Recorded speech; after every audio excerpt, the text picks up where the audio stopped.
jogo que eu fiz. Tem o Shopping Morumbi, o Shopping Marketplace. Tipo, você chegou aqui e tem o retorno. Tem que andar uma casa de cada vez. Ó, tem até o aeroporto de Congonhas com um avião. Já fez a cama? Aqui o skating faz parte. Enquanto isso, eu sou cachorro. Ô, mãe! Tô com fome, cadê o jantar? Brincadeiras na infância, como essas que a gente extraiu aí do documentário Território do Brincar, costumam marcar tanto que a gente dificilmente esquece delas. Muito embora ao longo da vida a gente vá desaprendendo a brincar. Fato que levou, aliás, um jurista norte-americano que viveu no século passado a dizer que nós não paramos de brincar porque envelhecemos, mas envelhecemos porque paramos de brincar. O ponto é que essas memórias, experiências e interações com objetos, pessoas e cenários servem de base para a construção da vida. Segundo o Estatuto da Criança e do Adolescente, que completa 30 anos em 2020, a infância vai até os 12 anos de idade. Levando em conta a expectativa de vida atual dos brasileiros, de viver até os 76 anos, isso significa 16% da existência. Apesar de ser um curto período, essa fase é mais importante para a formação do caráter do que todos os anos posteriores.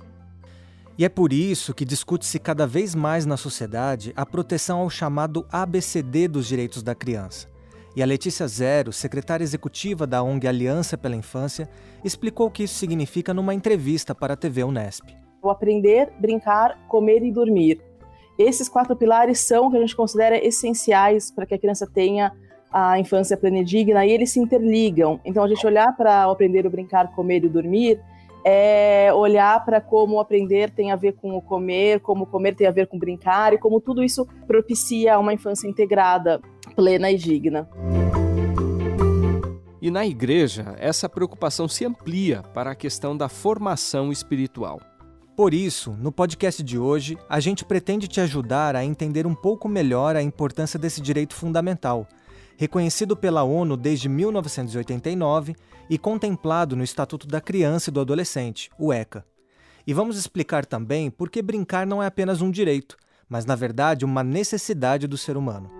Para tanto, vamos trazer falas de pais e especialistas e, para começo de conversa, vamos apresentar dados de uma pesquisa sobre a rotina das crianças e das famílias na quarentena. Então, fica o convite aqui para você acompanhar a gente no episódio de hoje, apresentado por mim, Wendel Lima, e por mim, Márcio Tonetti. Aí a gente tem que ficar isolado, né? A gente tá indo em casa, a gente tá indo no parquinho, a gente tá indo na rua e nem no shopping. Mas agora com essa coisa aí chata, não dá pra fazer nada, só dá pra brincar dentro de casa. Eu não posso ver o vovô, a vovó, meus amigos. Eu não posso mais brincar no pé, não posso mais ir no parquinho. Os relatos que nós ouvimos agora são de um vídeo produzido pelo jornal O Globo. E registros desse tipo, Wendel, nos dão uma ideia do impacto que a pandemia teve no dia a dia dos pequenos. É verdade que eles não pararam de brincar durante a crise sanitária. Mas como será que foi fazer isso confinados dentro de apartamentos, casas sem quintal, ou, quem sabe, tendo que conviver com pais mais estressados pela sobrecarga de trabalho ou pela própria perda do emprego? E para entender, Tonetti, melhor a rotina de crianças de 1 a 10 anos nesse período, pesquisadores da Universidade Federal de São Carlos, a UFSCar, e da Universidade Estadual Paulista, a Unesp, realizaram em maio uma pesquisa de abrangência nacional. Quando pensamos essa pesquisa, que hipótese que nós tínhamos?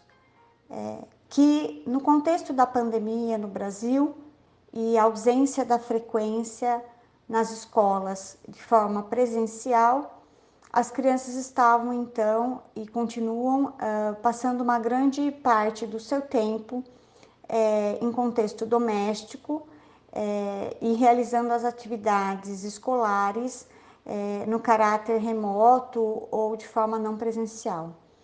E o que essa realidade inédita, tanto para nós no Brasil quanto em outros países, afeta o cotidiano de vida das crianças e a rotina de brincadeiras na infância.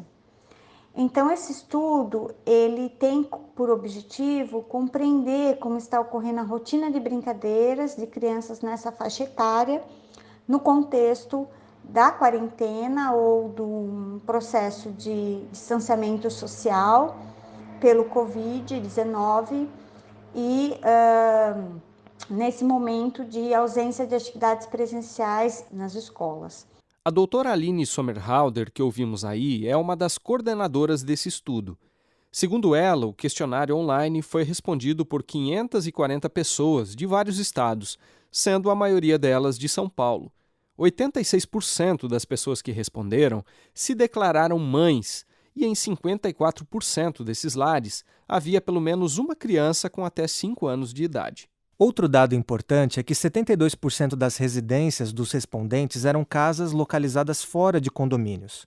O estudo indicou ainda que em quase 40% dos casos, as crianças estavam brincando nos cômodos da própria residência.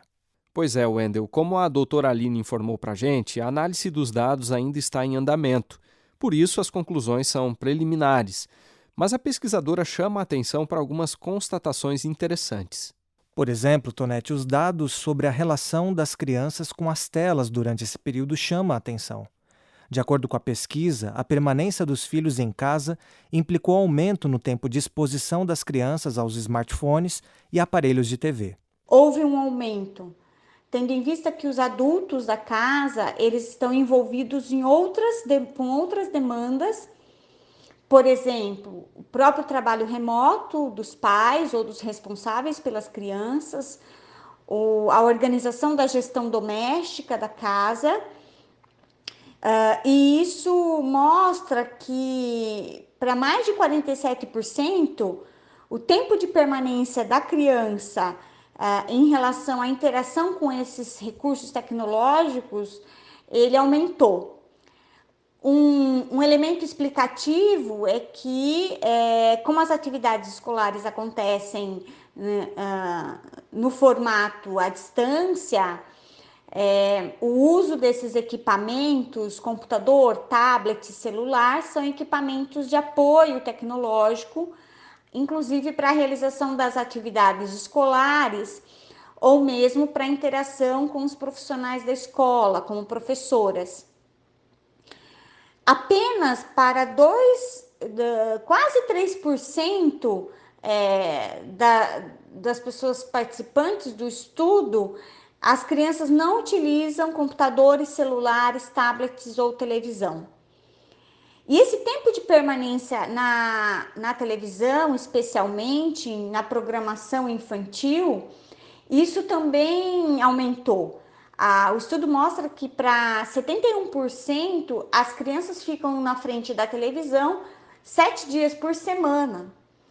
E para quase 36% elas passam 3 horas no mínimo ou até mais tempo assistindo programação infantil.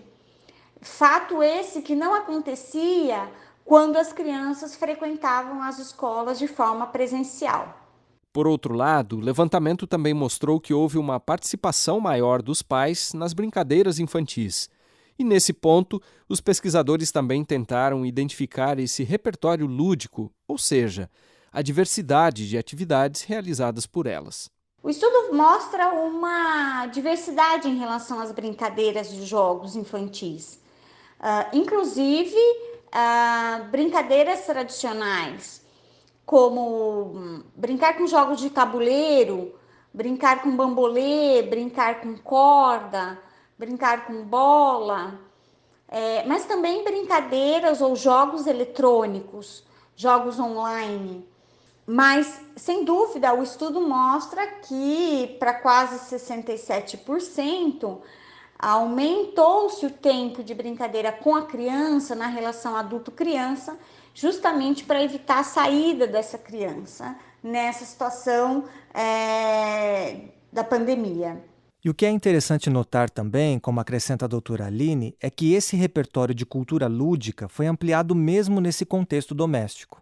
Então, para além dessas brincadeiras tradicionais e mesmo desses jogos eletrônicos, Também apareceu no estudo a questão das canções, das cantigas de roda, brincadeiras de bicicleta, brincadeiras com água, brincadeiras com massinha, brincadeiras com suportes de papel, papelão, recorte, colagem, bolas, bonecas.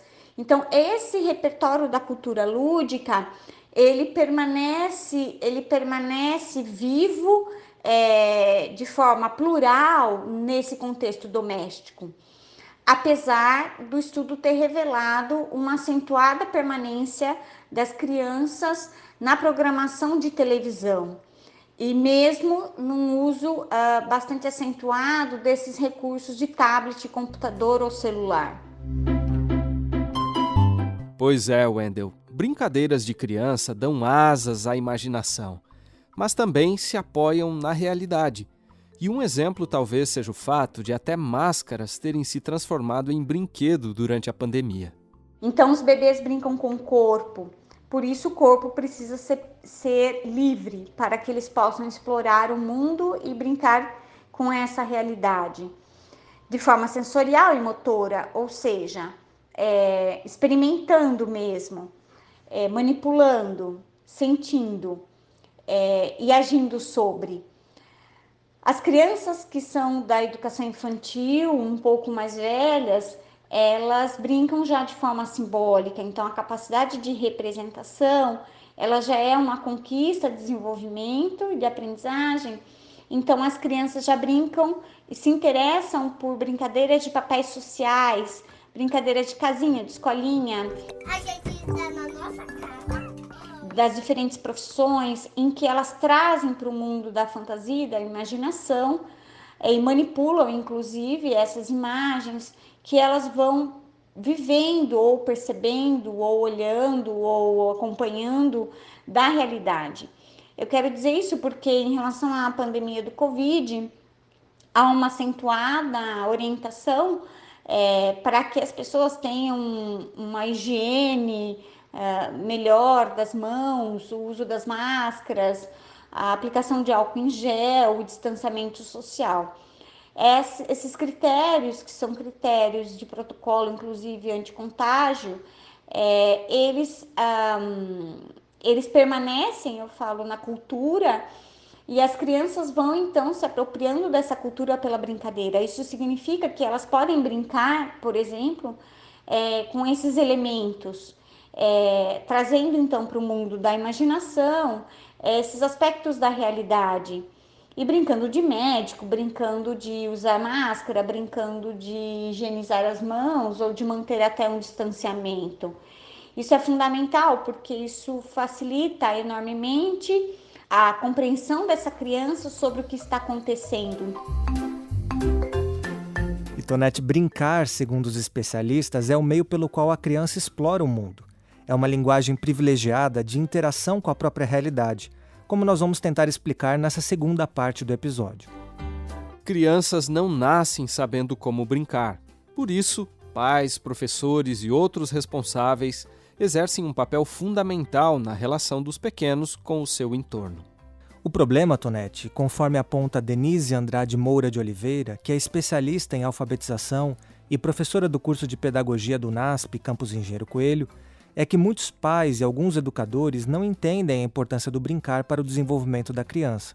É verdade, os adultos costumam olhar para a brincadeira apenas como uma distração das crianças ou um recurso para, quem sabe, se verem livres delas por algum tempo. Porém, conforme destaca a seguir a professora Denise, o brincar tem que ver com o exercício de assumir papéis e com um treino para a vida adulta. O brincar, na realidade, prepara a criança para a vida, porque no brincar ela vivencia papéis. O que é esse momento de vivenciar papéis? No ato de brincar, a criança ela age de acordo com a realidade dela, com o cotidiano que ela vivencia. Só que ela, ao transferir essa realidade para a brincadeira, ela transfere de uma maneira não literal, transformando suas ações do cotidiano pelas ações e características do papel que ela assume na brincadeira. Por isso, muitos psicólogos utilizam a brincadeira, né, essa vivência de papéis, assumir papéis, como uma maneira de descobrir alguns problemas na vida da criança que ela não consegue expressar pela fala, mas pela brincadeira ela expressa o que ela está sentindo, o que ela está vivenciando, e ela vai construindo a sua identidade por meio do brincar. Pois é, Tonete, a doutora Aline Sommerhalder acrescenta que deixar de brincar é deixar de aprender, de se humanizar e de se desenvolver de forma global. E isso pode acontecer por diversas razões e acabar impactando negativamente na formação da criança como um todo. O controle dessa brincadeira ou a não disposição de tempo para a criança brincar significa, na prática, uma distorção das oportunidades de aprendizagem e de desenvolvimento dessa criança nas várias esferas, inclusive da ordem da cognição, da ordem da sociabilidade, do aspecto emocional, do aspecto motor.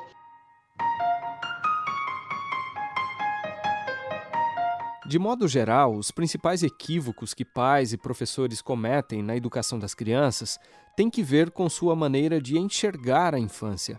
E um erro bastante comum é olhar a criança como um ser humano incompleto, em que o valor, a utilidade e a finalidade só se concretizarão na vida adulta. As crianças não são tábulas rasas, expressão que os educadores gostam de utilizar, copos vazios, nem máquinas a ser programadas para a competição da vida, mas sujeitos em formação. Por isso, precisam de apoio e carinho para que guardem boas lembranças da infância, além de serem apoiadas por adultos que se esforcem para lembrar como é enxergar o mundo através dos olhos delas. Uma das coisas que sabemos é que os bebês são as melhores máquinas de aprender do universo. Mesmo filósofos, psicólogos e psiquiatras pensavam que os bebês eram irracionais, egocêntricos, que eram imorais, que não entendiam causa e efeito, que não conseguiam se colocar no lugar de outra pessoa.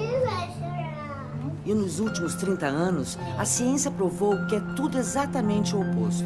Em vez de vê-los como tábulas rasas, hoje já sabemos que eles são os melhores cientistas e alunos que conhecemos no mundo. Quem falou aí foi a doutora Alison Gopnik, psicóloga e pesquisadora na Universidade da Califórnia, em entrevista ao documentário O Começo da Vida. A produção, lançada em 2016, se tornou depois uma série de 6 capítulos e agora, em 2020, ganhou um segundo documentário sobre a relação das crianças com a natureza, tópico que, aliás, a gente vai tratar mais adiante. E, Tonete, outro fato que não deve ser ignorado é que adultos pensam de forma abstrata, enquanto crianças raciocinam a partir do que é concreto e está próximo delas. Por exemplo, elas definem as coisas com base em imagens, sentimentos e experiências, e não em conceituações genéricas e abrangentes. Portanto, Wendel, sempre é bom responder a pergunta de uma criança com outra pergunta, a fim de saber realmente o que ela conhece sobre aquele tópico e o que deseja conhecer. Não é necessário responder o que ela não quer saber, mas, caso ela não se dê por satisfeita, continuará perguntando, obviamente. Isso vale, por exemplo, para a curiosidade dos pequenos em relação a temas como a sexualidade. E, Tonete, se adultos e crianças se relacionam de maneira diferente com o concreto e abstrato, a noção de tempo e espaço também muda ao longo da vida. Já dissemos aqui que é preciso garantir tempo de qualidade para que as crianças brinquem e entrem no clima da brincadeira. Na brincadeira, aliás, o tempo para elas se torna estendido. Não é mero passatempo, mas a oportunidade de criar. Foi assim que definiu esse momento, essa experiência, a educadora Renata Meirelles, num programa do Café Filosófico gravado em dezembro do ano passado. Aliás, a Renata passou 2 anos rodando o país acompanhada do esposo e dos 2 filhos pequenos para registrar as brincadeiras das crianças brasileiras no documentário Território do Brincar. E aí, quando brinca, diz Agostinho da Silva, que a criança suspende no tempo. Ela vive nesse tempo verticalizado. O que é, de alguma forma, a gente respeitar esse tempo? É oferecer liberdade para as crianças. É oferecer um um tempo estendido, para que ela seja livre, para que ela possa trazer de dentro dela, né, esses gestos. É um espaço da criação humana. Além de entender como a criança se relaciona com o relógio, também é muito importante respeitar o nível de maturidade dela. E isso precisa caminhar de mãos dadas com outros valores que vão sendo aprendidos, como a própria disciplina no uso do tempo. Algo que tem sido trabalhado de maneira muito interessante na educação do Lorenzo, de 6 anos, e da Sophie, de 3, conforme conta pra gente o Diogo Cavalcante, pai deles. Essa questão do tempo, ela é algo assim muito interessante, porque por um lado a gente tem que ensinar a criança a ter a disciplina, né? Aquele verso de Eclesiastes de que há tempo para tudo debaixo do sol. E a gente sempre fala sobre isso, e até criamos reloginhos no começo, né? Eu até desenhei, a gente tinha um relógio grande assim, aqueles relógios que a gente coloca na parede, e eu fiz os desenhos das horas. Então a hora de comer tinha alguém com uma colher comendo, a hora de ler, hora de culto, hora de dormir. E isso a gente sempre procurou transmitir. Mas há também o tempo livre, em que a gente deixa a criança livre para ela construir o seu conhecimento, né? Para ela construir suas experiências. E o bacana disso é que muitas vezes meu filho, especialmente o Lorenzo, ele pega assim objetos que eu uso, objetos do dia a dia, às vezes uma peça queimada, né? Recentemente uma boia de uma caixa d'água, né? Ele pega essa peça e cria a caixa d'água dele. Ele mesmo pega tijolos, pega barro e ali reboca aquilo lá, coloca a boia, coloca uma mangueira e constrói a caixa d'água dele. Isso sem a gente pedir. Então, assim, esse repertório que ele vai criando, né, de verbos, de substantivos, relacionados a subir, descer, construir, fazer, vão construindo a maneira dele de ver o mundo e de ele também resolver situações e criar ambientes. E se o tempo é importante, o que dizer da relação da criança com o espaço? Para brincar, ela não precisa necessariamente de uma casa ampla e confortável, mas que seja segura e limpa. E funciona como brinquedo qualquer objeto que sirva de ponte entre a criança e sua imaginação, o que inclui, por exemplo, um brinquedo em si, um jogo ou até um livro. O brincar com qualidade tem que ver com criação e descoberta, com equilibrar coisas fáceis e difíceis, e com aprender, acima de tudo, na vida real. E as crianças, como nós sabemos, aprendem a pensar a partir de boas histórias. E o que são boas histórias para uma criança? São aquelas histórias que ela se interessa, que ela quer saber e que ela pede para que se conte repetidas vezes.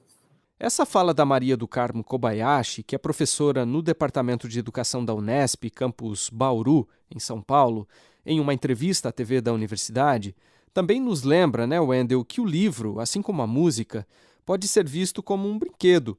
Para o bebê, por exemplo, a leitura é mais sensorial. Tem que ver com pegar, morder, cheirar. É importante também que pais e avós contem para as crianças as histórias da família, como eram suas brincadeiras de infância, além de inventar as próprias histórias. E vale a pena a gente abrir parênteses aqui, Tonete, para contar que durante a quarentena, especialmente, acabaram surgindo várias iniciativas, inclusive em áudio, para incentivar isso que a gente está fazendo aqui, a contação de histórias. Brincar é coisa séria, e neste momento que estamos em casa se tornou ainda mais importante. E que tal a gente brincar de ouvir uma história juntinhos agora? Então, escolhe um cantinho preferido da sua casa e, se quiser, feche os olhos. 1, 2, 3 e já! A história vai começar! Olá, eu sou Emília Nunes, escritora de livros para infância e também conto história e dou dicas de livros infantis no Instagram @mãequilê. Hoje eu vou contar para vocês a primeira história que eu publiquei, chamada A Menina da Cabeça Quadrada. Ela conta a história de Cecília, uma menina que de tanto tablet, celular, computador, televisão, videogame, acordou com a cabeça quadrada.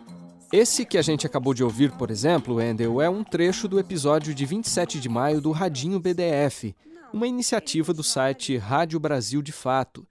Só para citar mais um caso, no fim de abril, o Unicef, Fundo das Nações Unidas para a Infância, lançou o podcast Deixa que eu conto, que é voltado para crianças em processo de alfabetização. Oi, pessoal! Que prazer grande estar com vocês de novo!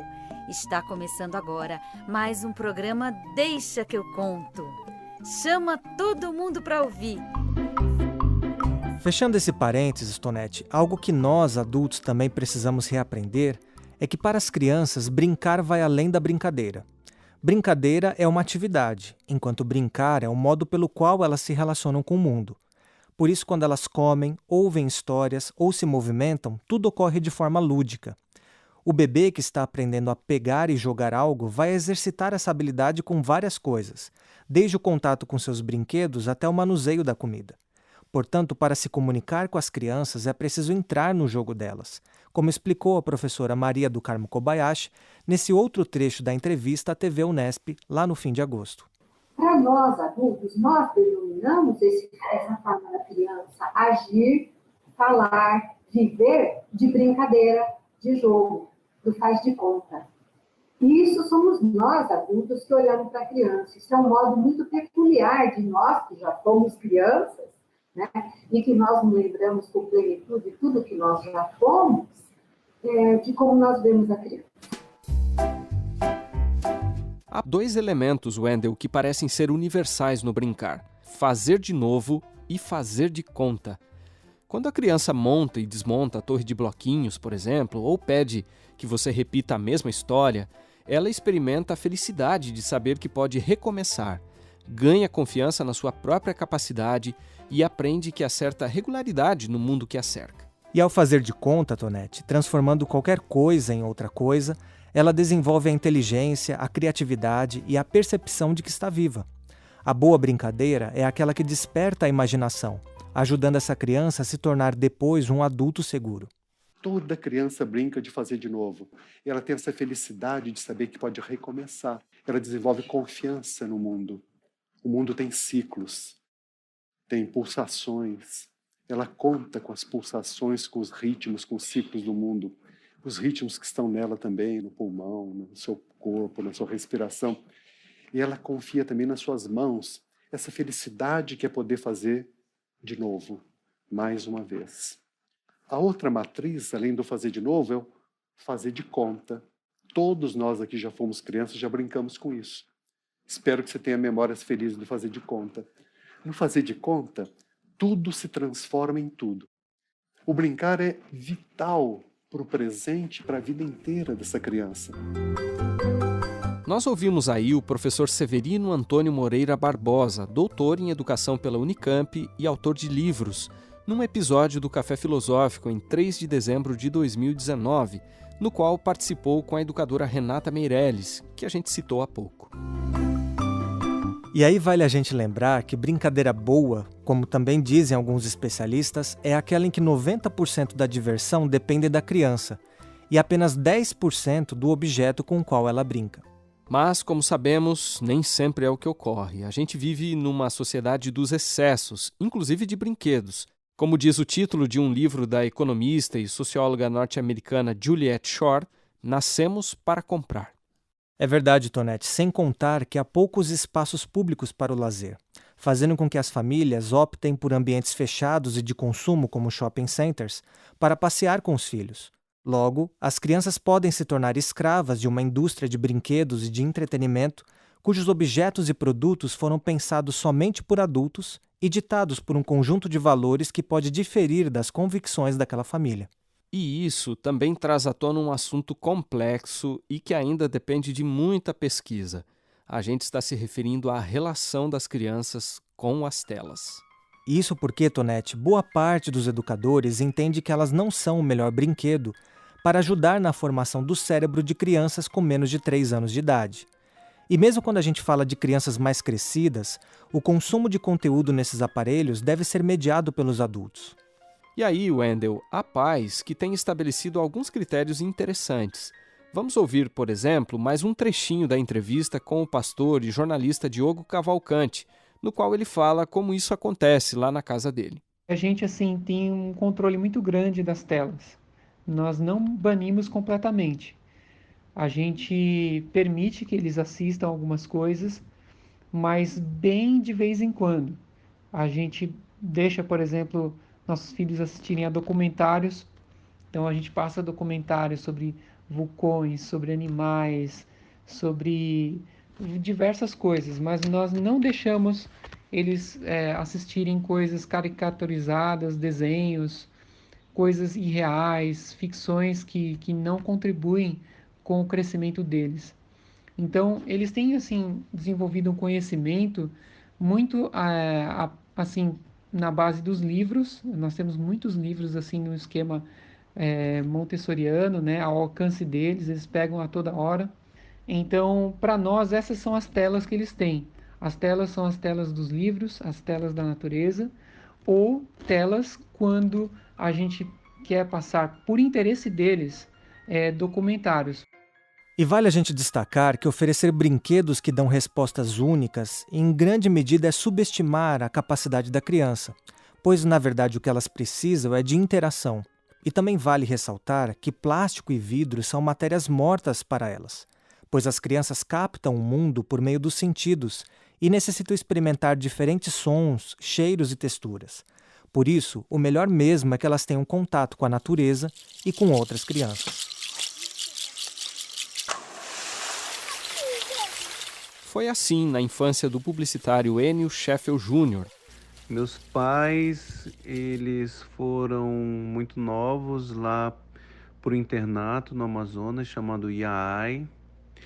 E a gente foi criado tudo solto lá, no meio do mato, no meio da Amazônia lá. Uma infância e uma pré-adolescência muito legal. Eu lembro que a gente ia para o rio, a gente ia para um areial que tinha lá perto de casa. A gente brincava na frente ali com os amigos e a gente era muito livre, né? Porque a natureza, o ambiente, as pessoas permitiam isso. E nessa época, o Enio teve até papagaio de estimação. Em determinada hora que eu saía para brincar ou para ir para um outro lugar, ele ia me acompanhando pelas árvores, né? Ia de uma árvore a outra me acompanhando e às vezes eu chamava e ele pousava no meu dedo. Simples assim. E foi uma infância muito boa, muito legal, claro, com algumas restrições, algumas orientações, né, claro, mas muito solta, muito livre, muito feliz, muito divertida. Mas os filhos dele, Miguel, de 5 anos, e Manuela, de 2, estão crescendo em um ambiente um pouco diferente. Porém, mesmo vivendo na cidade, o Enio diz que tem procurado proporcionar pelo menos um pouco daquilo que ele teve na infância. O que nem sempre é fácil de conciliar, né, Wendel, num contexto em que pai e mãe trabalham fora, como é a realidade deles. E hoje eu vejo que é uma outra realidade, né? Mas tento trazer eles para uma realidade que eu tive também. Mas muito acompanhado, de perto. Sempre a gente sai ao ar livre para brincar, para tentar fazer alguma coisa diferente no meio da natureza. Isso eu não abro mão. Aqui em frente de casa tem um ambiente muito legal na natureza. E muitas vezes eles já foram também numa cachoeira marrom, que a gente chama, tem bastante argila, bastante barro, e aí eles fazem a festa lá. Brincadeiras podem acontecer em qualquer espaço, numa casa grande ou pequena, num apartamento, até mesmo num barraco, numa casa de uma favela. Agora, a gente tem que reconhecer, e muitos especialistas dizem isso, pessoas da área de educação, que o contato com a natureza, oferece inúmeras oportunidades para o lúdico.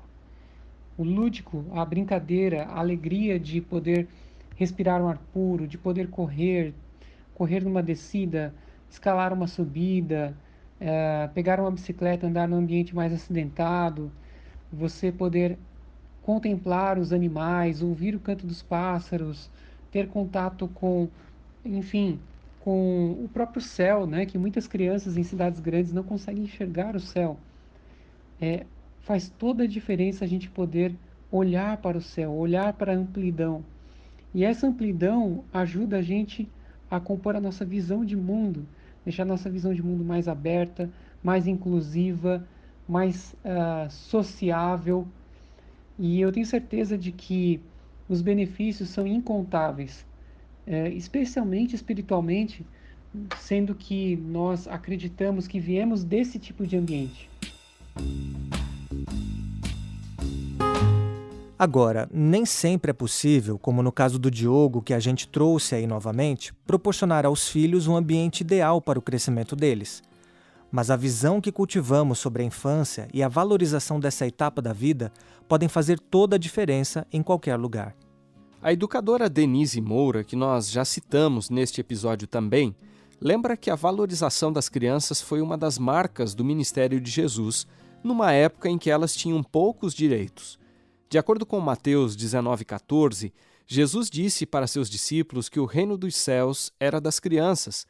Na prática, segundo Denise, Cristo quis dizer que pessoas de todas as idades, a começar pelos adultos, precisam aprender com os pequenos. E é com essa lição de casa, vamos dizer assim, que nós encerramos o episódio de hoje, que teve produção e roteiro de Márcio Tonetti, edição de áudio também do Tonetti, gravação de José Newton e direção de jornalismo de Marcos de Benedicto. Até o próximo.